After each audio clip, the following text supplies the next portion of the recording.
प्रकाश चौधरी सा आजसू के केंद्रीय उपाध्यक्ष अपने मित्र रमेश यादव की पुत्री के विवाह समारोह में शामिल होने मधुपुर पहुंचे, जहां उन्होंने कहा कि राज्य में चल रहे घटनाक्रम राज्य के लिए अच्छा संकेत नहीं है। उन्होंने कहा कि ईडी के जांच प्रक्रिया पर सवाल उठाकर झामुमो अपनी कुकर्म पर पर्दा डालने का प्रयास कर रही है। बुधवार को मदर्स इंटरनेशनल एकेडमी में कोविड-19 टीकाकरण 2 चरणों में संपन्न हुई। प्रथम चरण में 12 वर्ष से अधिक तथा 15 वर्ष से कम आयु वाले छात्र छात्राओं को एवं दूसरे चरण में 15 वर्ष से अधिक व 18 वर्ष से कम आयु वाले छात्र छात्राओं को टीका दिया गया। इस दरमियान सभी छात्र छात्राओं में काफी उत्साह एवं उमंग देखा गया। स्कूल समाप्ति तक 254 छात्र छात्राओं ने कोविड-19 का टीका एएनएम प्रतिभा कुमारी ने लगाया। इस दौरान अनुमंडल अस्पताल उपाधीक्षक डॉक्टर मोहम्मद शाहिद ने निरीक्षण कर उचित दिशा निर्देश दिए। कहा कि कोविड की विभीषिका के बारे में यहाँ के छात्र छात्रा काफी जागरूक हैं। बच्चे स्वच्छता एवं स्वेच्छा से टीका ग्रहण कर रहे हैं। उन्होंने इसके लिए विद्यालय के निदेशक मनोज कुमार कलबलिया की भूरी प्रशंसा की। कहा कि कोविड महामारी को सिर्फ और सिर्फ टीकाकरण ही खत्म कर सकता है। इसके लिए हल्के में ना लें और अपनी बारी का इंतजार कर टीका अवश्य लें। विद्यालय के निदेशक मनोज कुमार कलबलिया ने कहा कि टीकाकरण के माध्यम से बच्चे खुद को सुरक्षित महसूस कर रहे हैं। उन्होंने अस्पताल प्रशासन के कदम को सराहनीय बताया। समय समय पर एक्शन प्लान बनाकर विद्यालय में टीकाकरण कार्यक्रम का आयोजन किया। निदेशक ने कहा कि विद्यालय के 100% छात्र छात्रा टीका ग्रहण कर लेंगे। बचे हुए बच्चे अगले कैंप में टीका ले लेंगे। मौके पर शिक्षक ईशा कलबलिया, दृष्टि गर्ग समेत सभी शिक्षक शिक्षिकाएं व छात्र छात्राएं मौजूद थे। पाथरौल थाना क्षेत्र के झिलुआ गांव निवासी रिंकी देवी ने थाना में आवेदन देकर गांव के ही रतन रवानी पर उनके घर में घुसकर छेड़खानी करने और दुष्कर्म का प्रयास करने का आरोप लगाया है। पुलिस आरोपी को गिरफ्तार कर जेल भेज दी है।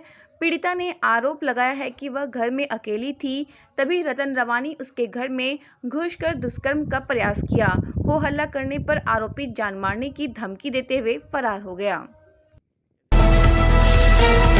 मधुपुर महाविद्यालय मधुपुर में बोर्ड ऑफ गवर्नेंस की बैठक हुई। बैठक की अध्यक्षता प्रभारी प्राचार्य डॉक्टर रत्नाकर भारती ने की। बैठक का मुख्य उद्देश्य आगामी नेक की तैयारी को लेकर विभिन्न विभाग के विभागाध्यक्ष व प्राध्यापकों को जिम्मेवारी सौंपी गई, जिनमें रूसा से संबंधित कार्यों के लिए डॉक्टर भरत प्रसाद को जिम्मेवारी दी गई। महाविद्यालय के वेबसाइट को अपडेट करने के लिए रंजित कुमार प्रसाद व हुरिन हाजदा को जिम्मेवारी दी गई। लाइब्रेरी को अपडेट करने के लिए प्रेम रंजन इक्का को जिम्मेवारी दी गई। महाविद्यालय में एलुमनी मीट कराने के लिए डॉक्टर उत्तम शुक्ला और रामचंद्र झा को जिम्मेवारी दी गई। इसके साथ ही महाविद्यालय में विभिन्न प्रकार के अधूरे पड़े कामों को एक निश्चित समय में पूरा करने का निर्णय लिया गया। साथ ही नेक के हर काम में पठन पाठन के पश्चात सभी प्राध्यापकों व शिक्षकेतर कर्मियों को अपनी सहभागिता देने का निर्णय लिया गया। इस अवसर पर महेंद्र एक्का, शिवनंदन राय, आरजू बेगम, जफर हुसैन, कुंदन कुमार समेत कई लोग मौजूद थे।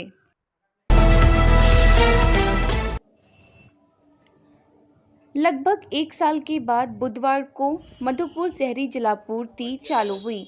इससे लोगों में खुशी की लहर दौड़ गई। इस भीषण गर्मी में जहां लोग इस फिक्र में थे कि पानी के लिए न जाने कहां भटकना पड़ेगा, वहीं जलापूर्ति की शुरुआत होते ही लोग राहत की सांस लिए। ये बातें वार्ड पार्षद शबाना परवीन ने प्रेस विज्ञप्ति जारी कर कही। उन्होंने पीएचडी और निवेदक मुकेश रवानी को देर आए दुरुस्त आए कहते हुए धन्यवाद दिया। साथ ही साथ उन्होंने नगर परिषद के कार्यपालक पदाधिकारी का भी धन्यवाद किया, जिन्होंने आश्वासन ही नहीं बल्कि काम करके दिखाया। बताते चले कि लगभग साल भर पहले से ही जलापूर्ति बाधित थी, जिस कारण कभी पाइप लीकेज तो कभी नदी के कुएं में बालू भर जाना बहाना कर पदाधिकारीगण टालते आ रहे थे। बाद में एक और बड़ा कारण सामने आया कि नया बस स्टैंड जहां स्टॉलों का निर्माण हुआ है, जलापूर्ति का पाइप भूलवश उन्हीं स्टॉलों के बीच नीचे दब गया था। आखिरकार नगर परिषद द्वारा दूसरी तरफ से नई पाइपलाइन लगाकर पानी को फिर से चालू कराया गया। शबाना परवीन ने कहा कि शुक्र है कि 40 साल पुरानी जलापूर्ति योजना के तहत पानी मिल पा रहा है, वरना नई शहरी जलापूर्ति योजना का तो कुछ अता पता नहीं है। कोई भी अधिकारी या पदाधिकारी सामने आकर कहने को तैयार नहीं कि नई शहरी जलापूर्ति योजना कब शुरू होगी। जुडको द्वारा इस योजना का जो निर्माण कार्य हो रहा था वो अधूरा है। यहाँ काम जहाँ 2 साल पहले ही पूरा हो जाना चाहिए था, उसके पूरा होने की कुछ उम्मीद नहीं है और ना ही किसी पदाधिकारी को या जनप्रतिनिधि को इसकी परवाह है। सब इस पर मौन है। लगता है जनता का 64 करोड़ पानी में बहाया जा चुका है। इसको देखने वाला नहीं, कोई पूछने वाला नहीं। ये जवाबदेही किसकी है? आज बहुत ही खुशी की बात है कि पुरानी शहरी जलापूर्ति योजना, जो कि 40 साल पुरानी योजना है, उसके द्वारा आज फिर से उसके द्वारा वाटर सप्लाई बहाल हो गया है। ये योजना 40 साल पुरानी है, लेकिन यही काम आ रही है हमारे पूरे शहर को प्यार बुझाने के। और 40 साल पुरानी इस योजना से जो उम्मीद नहीं कर सकता था, आज हम उसी से ही फायदा उठा पा रहे हैं। और लगभग 1 साल के बाद ये फिर से चालू हुई है। और बीच में, क्योंकि 40 साल पुरानी योजना है, इसलिए बीच में कहीं लीकेज, कहीं कुएं में प्रॉब्लम, कहीं मशीनरी प्रॉब्लम होती आ रही थी। लेकिन अभी साल भर के बाद फिर से पानी मिलने लगा है शहर को। इससे लोग काफ़ी खुश हैं और इसके लिए मैं पीएचडी को भी धन्यवाद देती हूँ और हमारे नगर परिषद के कार्यपालक पदाधिकारी जिन्होंने बहुत प्रयास किया है और पानी को शहर तक पहुँचाने में उनका भी मैं बहुत धन्यवाद करती हूँ। साथ ही साथ निवेदक मुकेश जी का भी धन्यवाद करती हूँ, क्योंकि वो उन्होंने भी मेहनत करके गर्मी में ही, भीषण गर्मी में जहाँ पानी की उम्मीद नहीं थी, वहाँ नया पाइपलाइन लगवा के नगर परिषद के द्वारा वो काम चालू किया गया और आखिरकार पानी शहर को पहुँच गया।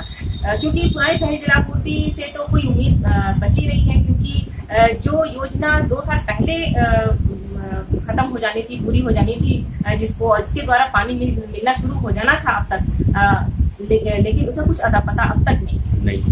ना कोई अधिकारी ना पदाधिकारी को ये मालूम है कि ये योजना कब तक चालू होगी, इसके द्वारा पानी कब तक शहर को मिलेगा। अभी तो इसका काम ही पूरा नहीं हुआ है।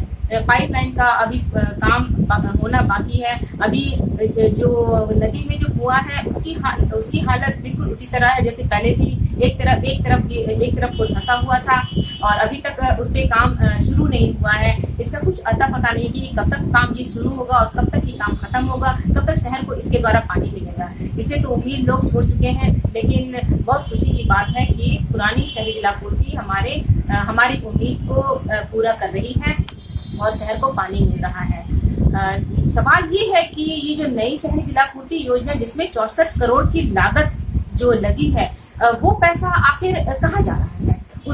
इसकी जवाबदेही किसकी है? हमारे जनप्रतिनिधि क्यों खामोश हैं? पदाधिकारी क्यों चुप हैं? क्यों बताना नहीं? शहर के कुंडू बंगला निवासी जाने माने व्यवसायी पूनम नर्सरी व डेकोरेटर्स के प्रोपराइटर 68 वर्षीय जितेंद्र प्रसाद उर्फ जीतन का असामयिक निधन हो गया। मधुपुर में फूलों की साज सज्जा व डेकोरेशन के कार्य की शुरुआत करने वाले जितेंद्र प्रसाद ही थे। लोग उन्हें प्यार से जीतन बुलाते थे। बुधवार को सुबह उनकी असामयिक निधन हो गई। उनके निधन से शहर में शोक की लहर फैल गई। डेकोरेटर्स एसोसिएशन ने उनके निधन पर शोक संवेदना व्यक्त की। वे अपने पीछे 3 पुत्र, 1 पुत्री व पत्नी समेत भरा पूरा परिवार छोड़ गए।